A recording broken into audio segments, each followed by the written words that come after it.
L'Antichrist ne viendra pas de Dan. C'est une supposition de Irénée et de Hippolyte. Ils sont basés sur le passage de Genèse chapitre 49, verset 17 qui dit « Dan sera un serpent, mordant le talon du cheval pour que le cavalier tombe à la renverse. » Jérémie 8 également, Apocalypse chapitre 7, on voit parmi les tribus que la tribu de Dan n'est pas mentionnée. 144 000 qui furent sauvés des tribus d'Israël.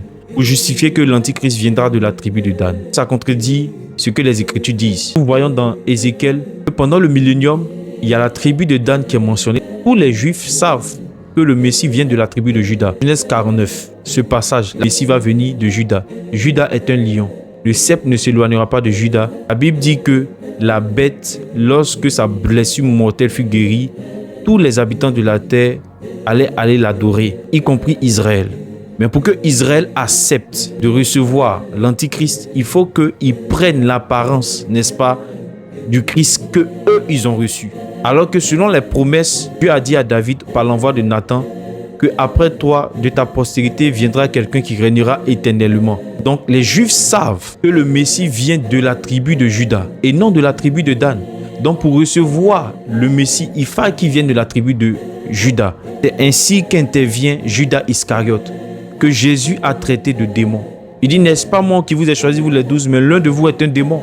Jésus a parlé de fils de la perdition. Il dit, je n'ai rien perdu de ce que tu m'as donné si ce n'est le fils de la perdition. Dans Jean chapitre 17, verset 12, il dit, afin que l'écriture soit accomplie. Dans Genèse chapitre 3, les deux semences, le fils unique de Satan, c'est Judas. On apprend que Satan a un fils, lui aussi. Et c'est le seul dans les évangiles qui a été possédé entièrement par Mami Wata, mais par Satan en personne, parce que c'est le fils légitime de Satan. C'est le même mot que Paul a employé dans 2 Thessaloniciens chapitre 2, faisant allusion à l'Antichrist, le fils de la perdition. Il n'y a pas deux fils, c'est celui-là qui viendra perdre les hommes après le traité de paix, où il sera tué. C'est la bête d'Apocalypse, la bête qui monte de l'abîme. Donc il va se présenter comme quelqu'un qui vient de Juda, alors que c'est Judas Iscariote en personne. N'oubliez pas que Jacob c'est Israël, Ésaü c'est l'Arabie Saoudite. Ésaü c'est le frère jumeau de Jacob, qui vient de Rebecca. Il a des racines juives. Nous avons un grand festin qui nous attend dans le ciel, dans l'éternité. C'est les noces de l'agneau. Nous devons nous préparer au retour de Jésus.